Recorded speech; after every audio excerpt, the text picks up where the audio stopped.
presentación de los alumnos de sexto semestre, damos la presentación de un proyecto donde hablaremos de un video del existencialismo, pasando por sus principales exponentes, desde Platón a Heidegger. En este video veremos a todos los alumnos de sexto semestre exponiendo y dando una breve información sobre cada uno de los mayores y principales exponentes de esta corriente filosófica. Hola, yo soy Platón y fui un filósofo y pensador griego, seguidor de Sócrates y maestro de Aristóteles en el 387 a.C. Fundé la Academia, institución que continuó su marcha a lo largo de más de 900 años y a la que Aristóteles, mi alumno, acudía desde esta gira a estudiar filosofía alrededor del 367 AC, compartiendo de este modo unos 20 años de amistad y trabajo. Algunas de mis aportaciones fue la teoría de las ideas, la revisión crítica de las ideas y la teoría del conocimiento. Platón, o sea yo, solía recurrir a relatos para exponer sus pensamientos filosóficos, como el que refiere a que el hombre tiene recuerdos anteriores a esta vida de otras experiencias del intelecto, perfecta de donde habitan los espíritus contemplando las esencias eternamente. Describe la realidad de esta vida como una mera proyección difusa de las cosas. Es la oscuridad de nuestro entendimiento, esas proyecciones. No son las cosas, se parecen a ellas, pero no son reales. El conocimiento solo se obtiene con la intuición intelectual de las esencias verdaderas. Platón reconoce una jerarquía y prioriza la idea de bien por sobre las demás. Las ideas de Platón son realidades que existen, son únicas, porque las cosas de esta vida son solo reflejos de ellas, pero su pensamiento se considera un realismo de las ideas que son trascendentes al hombre. Mis aportaciones han sido tan importantes que religiones como la cristiana se basan en la filosofía de Platón.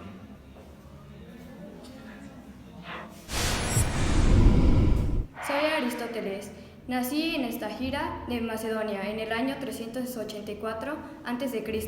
Mi filosofía se caracteriza por ser un movimiento filosófico y científica basado en la experimentación y concepción revolucionario en un panorama filosófico denominado por la ciencia del mundo exterior y cosmológico.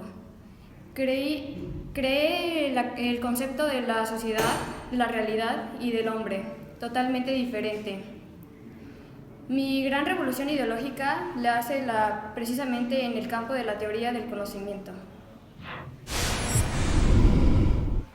Soy San Agustín. Soy el más grande de los padres de la Iglesia y uno de los más eminentes doctores de la Iglesia occidental. Me convertí en un buscador de la verdad, estudiando varias corrientes filosóficas antes de entrar al seno de la Iglesia.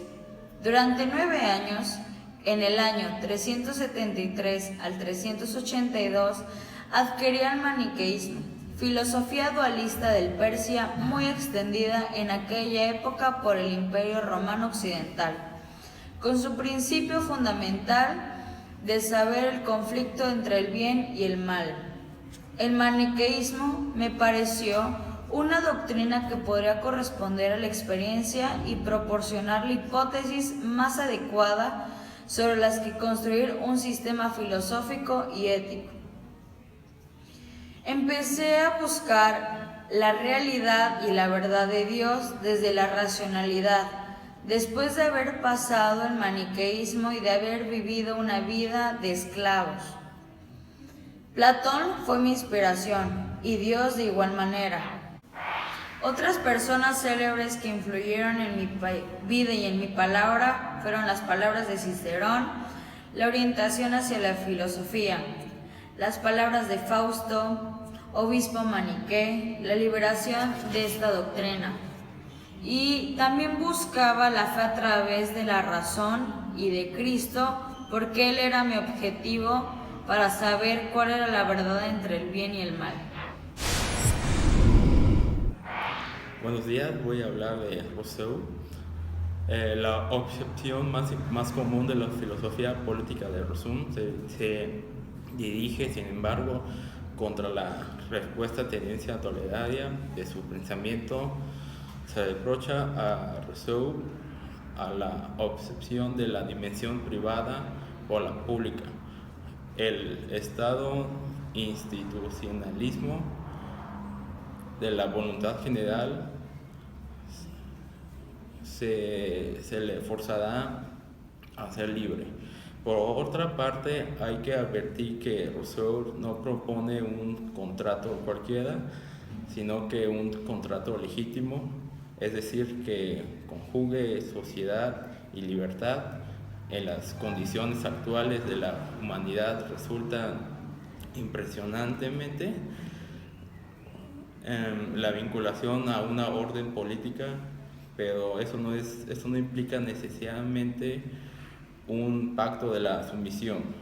Ante todo, ha de reconocer que la teoría contractualista de Rousseau se supone que un paso adelante respecto a la legitimación teórica o un sustanturalista del poder, como el propio Hegel reconoce, lejos de apelar a la voluntad de Dios. Thomas Hobbes, filósofo inglés, vive en el siglo XVII. Nació en Inglaterra el 5 de abril de 1588 y falleció en 1679. Una de sus obras más conocidas es llamada Leviatán, o también llamada La esencia, forma y poder de una comunidad eclesiástica y civil, donde Hobbes considera al hombre un ser malvado. Hobbes habla de la existencia del Estado, que los hombres vivían en un estado de naturaleza, donde la ley no existe y todos los hombres están en guerra, los unos con los otros, porque lo único que gobierna a los hombres es su ambición y su deseo. Así como también escribió en su obra Un periodo de guerra civil en Inglaterra, donde discutió quién debía ocupar la necesidad de crear un contrato social para establecer la paz entre los hombres y su seguridad. Un objetivo que tiene es la vida política, es para garantizar la seguridad de los seres humanos. Hobbes, propio de la época, es partidario del absolutismo o de la monarquía absoluta. Sin embargo, tiene presente una cosa muy importante, que Luis XIV, paradigma fundamental de la monarquía absoluta, considera que el origen del poder es divino. Luis XIV gobierna Francia porque así lo quiere. El pensamiento de Hobbes cambia de vista. El monarca es quien lo gobierna, porque el pueblo así lo decidió a través del pacto social. Ok, mi nombre es John Luke, soy un político liberalista nacido durante el siglo VIII. Tengo un trabajo principalmente llamado La experiencia del reconocimiento humano. Este trabajo lo doy principalmente por la sincronización que tengo de las ideas. Durante la época en la que yo nací surgieron varias revoluciones, dadas la revolución industrial, las revoluciones sociales y la más importante, que es el pensamiento humano como un más allá. Dentro de mi trabajo tengo dos teorías, la teoría de las ideas simples y las ideas complejas. Yo propongo que todos los humanos tenemos ideas, pero estas ideas las llevamos a cabo y las procesamos o las creamos dentro de nuestros cerebros mediante las experiencias. Si nosotros no tenemos una experiencia, no tenemos una idea de la cual entonces podemos hablar o dar un pensamiento analítico. Dentro de las ideas tenemos las ideas simples y las ideas complejas. Les voy a dar un ejemplo. Las ideas simples es solamente lo que podemos llamar como lapicero, celular, mesa, libreta, playera, cabello. Las ideas complejas ya van como cuerpo humano, escuela, forma de gobierno, no lo sé. Dentro de las ideas simples tenemos la creación de una idea como tal, pero esta idea puede formar otras. Las ideas complejas se llevan a cabo mediante la creación de estas ideas simples.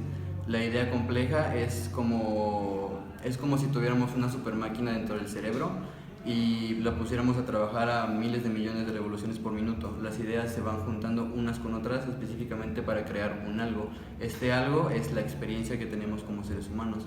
Dentro de mis trabajos principales, mi principal objetivo fue que las personas tuvieran un consentimiento más allá y más claro de lo que es el humanismo y prácticamente del cómo podemos nosotros crear un conocimiento que no sea mediante un método científico, un conocimiento que nosotros tengamos y del cual podemos poseer específicamente en la creación de nuestro cerebro. Mis principales trabajos pues fueron dados muy buenos. Soy considerado el padre uno de los autores del padre del humanismo, dadas que las ideas que yo planteaba durante el siglo VIII eran muy escasas y casi nadie podía pensar de esta manera. Soy Charles Louis Descondes Montesquieu. Fui un cronista y pensador político francés que vivió durante la Ilustración. Nací el 18 de enero de 1689 en el castillo de Brede. El pensamiento político es elaborar una física de las sociedades humanas. Su modelo es más en la línea de experimental que el especulativo. Adopta el análisis histórico basado en la comparación. Describe las diversas formas de gobierno y sus fundamentos, así como las condiciones históricas. Los hechos sociales y la política no solo se opuso a la separación entre la ley natural y la ley positiva, sino que considero que eran complementarias. Cada pueblo tiene las formas de gobierno y las leyes que son propias a su trayectoria histórica. Forma de gobierno tiene sus determinadas leyes que todas están afectadas por factores como el clima y las peculiaridades geográficas que intervienen en su formación. Se puede tomar en cuenta el conjunto de corpus legislativo y formas de gobierno como indicadores de los grados de libertad a los que haya llegado un pueblo. La filosofía política es afectada con la filosofía moral. Buenos días, yo soy Immanuel Kant, nací en Königsberg, ahora Kaliningrado, Rusia, en 1724 y estudié en la preparatoria de Königsberg hasta 1737, después hasta 1755 pude retomar mis estudios universitarios y terminar un doctorado. Estuve también como tutor privado para ganarme la vida y después me dediqué a ser catedrático durante más de 40 años en Königsberg. También en 1792 me fui a Prusia, donde el gobernante de Prusia, Guillermo II, me prohibió ejercer como profesor o ejercer mis ideas, ya que las basaban en el racionalismo y no eran religiosas. Soy considerado uno de los pensadores más influyentes de toda Europa en cuanto a la Ilustración y la filosofía universal. Mi filosofía se encuentra recogida en la Crítica Racional Pura, en la que examiné las bases del conocimiento humano y creé una epistemología individual. Diferenciaba los modos de pensar en proporciones analíticas y sintéticas.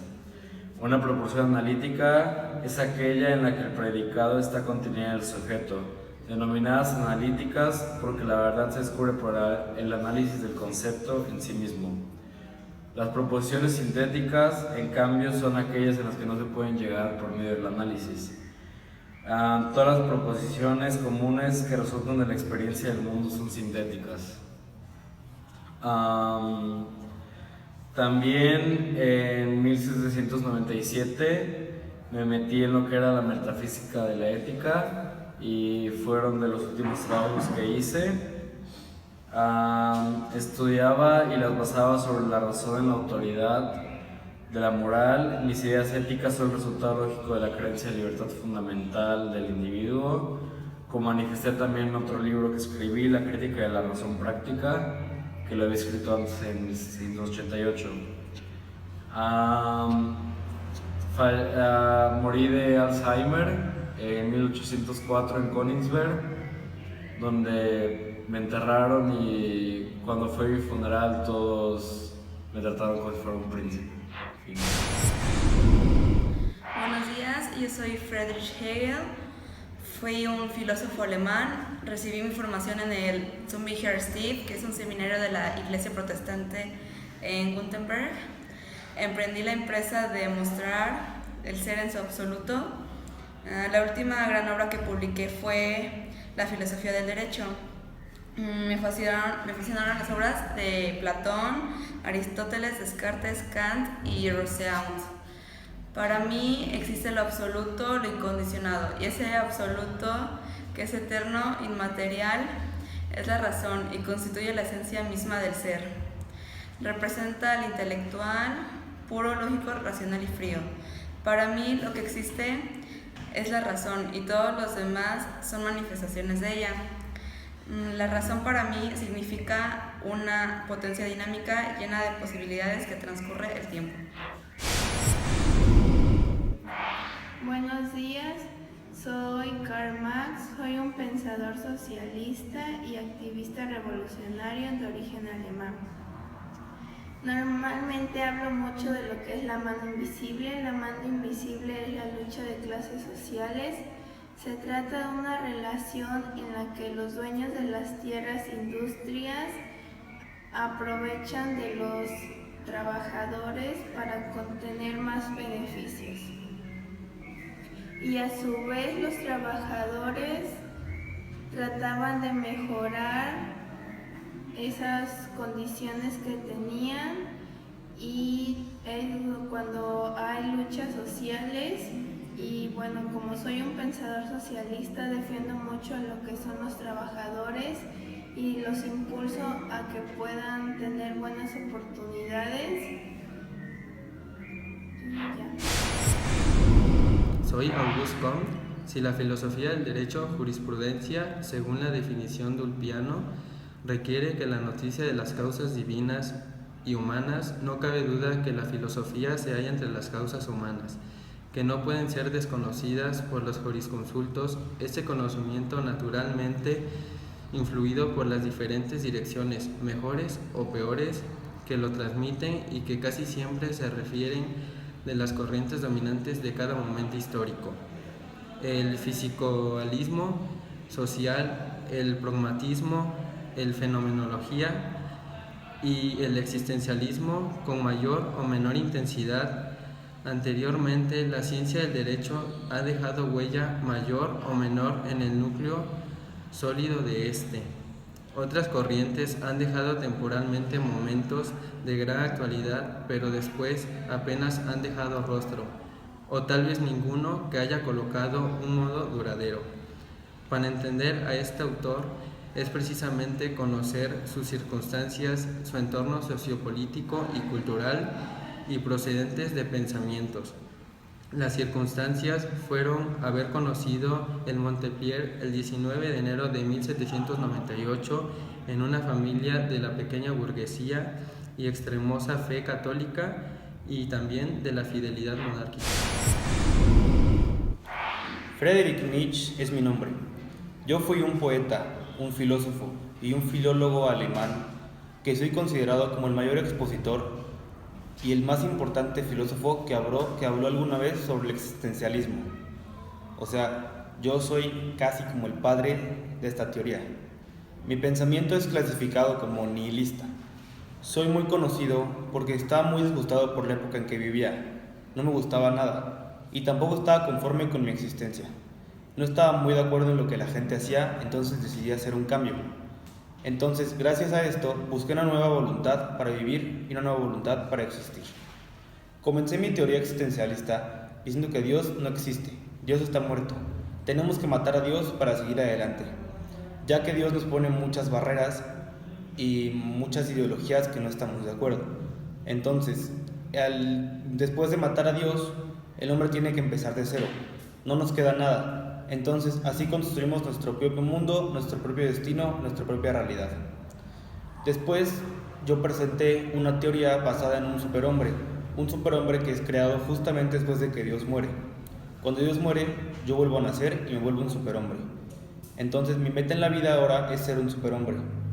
Para ser un superhombre, tengo que ser una persona libre, que no tenga reglas, una persona creadora, una persona innovadora, una persona legisladora, que sepa dirigirse a sí solo.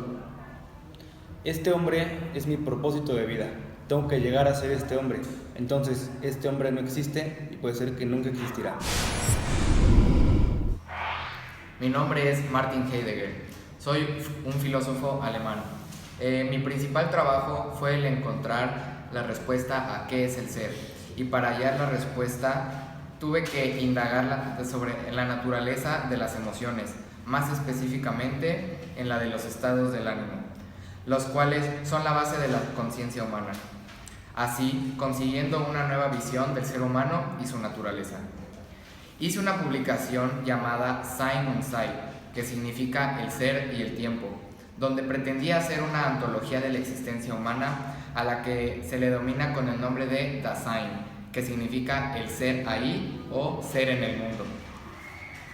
Pretendo indagar más que nada en la pregunta del significado del ser.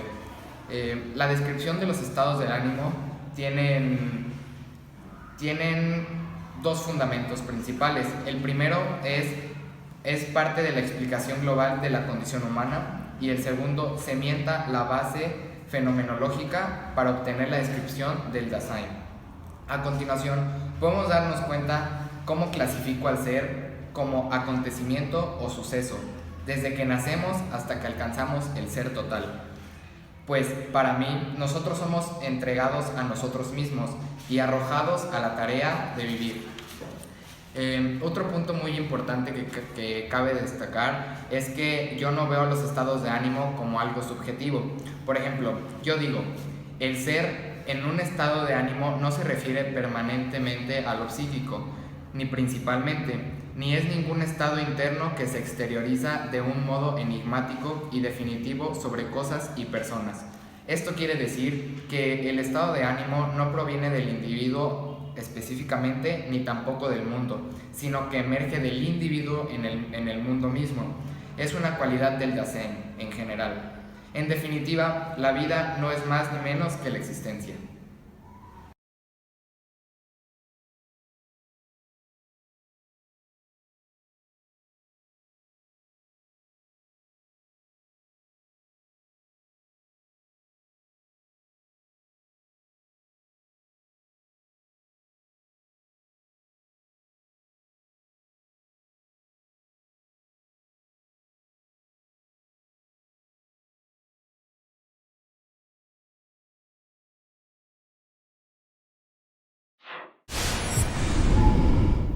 Yo soy José Ortega y Gasset. Nací el 9 de mayo de 1883 en Madrid.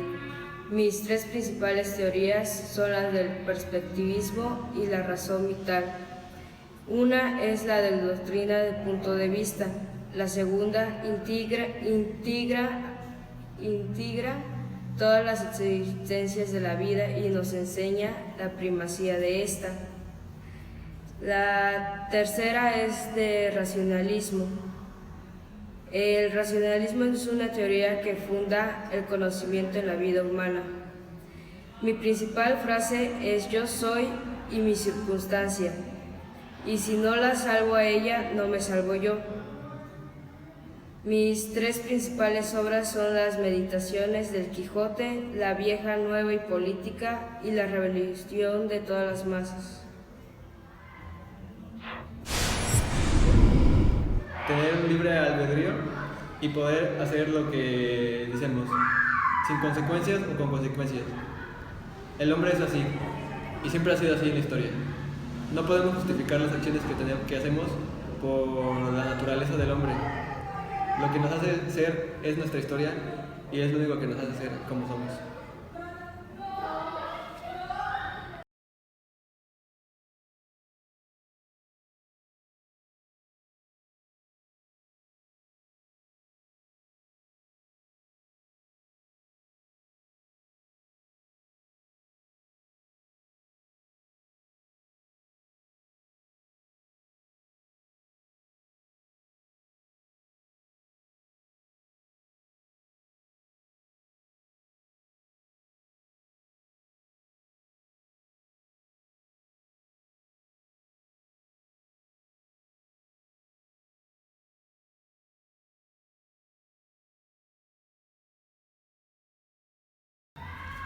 días, mi nombre es Luis Torres Renis y yo les voy a dar la conclusión sobre qué es el existencialismo. La otra parte de mi teoría es la dominación de la naturaleza. La dominación, no la destrucción. Poder usarla de una forma sustentable y que no podamos agotar o llegar a terminar estas fuentes de energía o recursos naturales de los que somos capaces de utilizar. Nuestra existencia peligra por el uso inadecuado y excesivo de nuestros recursos. El número 1 es el existencialismo cristiano, el segundo es el existencialismo agnóstico y el tercero es el ateo. Ahora, como parte de mi conclusión, me gustaría mencionarles un poco sobre 3 de mis filósofos o expositores favoritos que hemos hablado en los videos anteriores. El primero que quería mencionar es Charles Louis Secondat, también conocido como Montesquieu. Él era de la edad de la Ilustración. Su pensamiento era político y adoptó el análisis histórico. Y no solo se opuso a la separación de la ley natural y la ley positiva, sino que él pensaba que estas dos se complementaban a sí mismas. Otro que me gustaría hablar sería Auguste Comte. Él fue considerado el creador del positivismo y de la sociología junto con Augustin Thierry. Fue secretario del conde Henry Saint-Simon y él solía decir: solo existe el método positivo de contemplar la conexión entre los hechos observables. Cualquier cosa más allá de la experiencia es totalmente irrelevante. Y por último, me gustaría hablar un poco sobre Karl Marx. Él fue un filósofo, economista, periodista, intelectual y militante de origen judío. Influyó en la filosofía de la historia, la ciencia, la política, la sociología y la economía, y hasta el momento es considerado el mayor pensador del milenio. Gracias. Ahora, como pudimos observar a lo largo de este video, el existencialismo es una corriente filosófica que ha tenido varios ponentes y representantes a lo largo de toda la historia. Originándose en Europa y prolongándose hasta la segunda mitad del siglo XX, como dijo mi compañera, todos los filósofos existencialistas se centraron en la condición humana, la libertad, la responsabilidad individual, las emociones y el significado de la vida.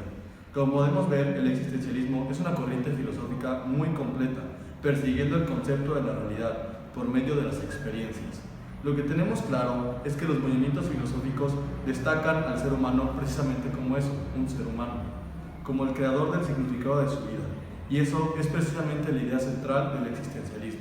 No creen que el individuo sea parte de un todo, sino cada ser humano es una integridad, libre por sí misma y decide el significado de su vida. La existencia propia de una persona que define lo que significa y su esencia, y no una condición humana general como los brazos o las piernas.